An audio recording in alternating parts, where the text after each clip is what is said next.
Аке азыр эле айттыңыз Төлөгөн Касымбеков кызырлуу киши деп. Ошол жерин укпай калдым. Кайра айтып берсеңиз. Кийинки муун уксун, көрсүн. Төкөм кызырлуу киши болбосо андай чыгарманы жаза алмак эмес.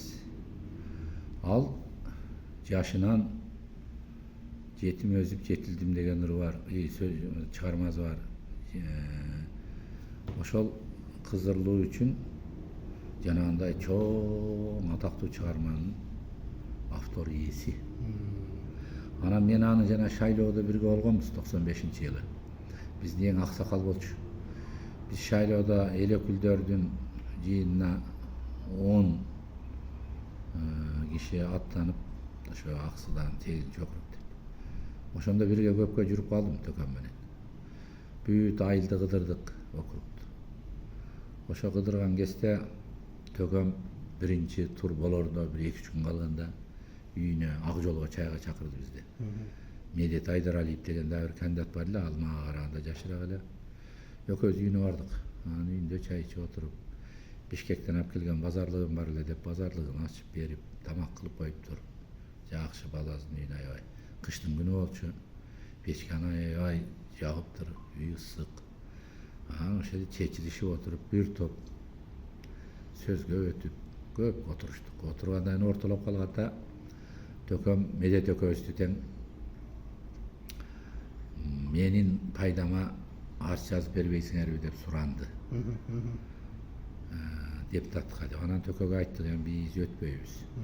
Биз жаштарбыз, силерди үйрөнүп атабыз, кантип сүйлөш керек, кантип элге барыш керек деп. Бизге тийиштик бербей эле койбойсузбу? Биз ошол жерде аралашып эле жүрө берейли. Баарыбир силер өтөсүңөр, улуу муун деп.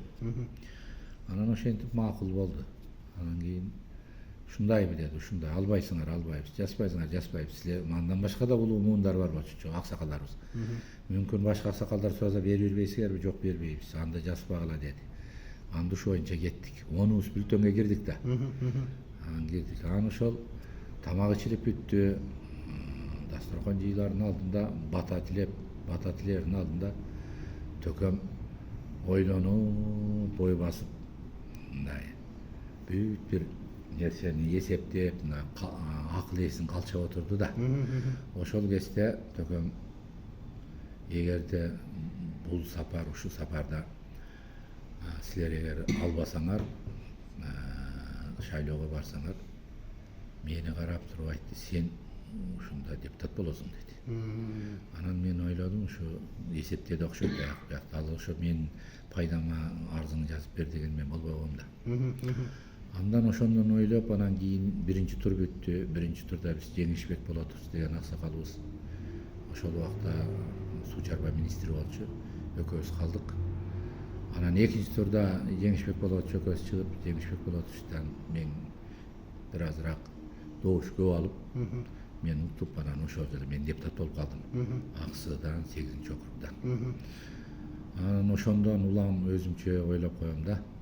Ошо Төкөмдүн көрөгөчтүгү, акыл эстүүлүгү, кызыр жылоологон киши экенин, ошол али шайлоодун биринчи туру баштале электе эл менен жолугушуп жүргөндө мага баа берген да, сен болосуң Кудай буйрса быйыл депутат деп. Ошондон улам айтам да, ушундай касиеттүү киши болчу. Жөн киши эмес. Жөн киши эмес. Жөн киши мындай болбойт да. Жөн киши да мындай ишти тарыхты жаза албайт да. Жаза албак эмес. Окудай албайт, түшүнө да албайт да. Элге жагыккан,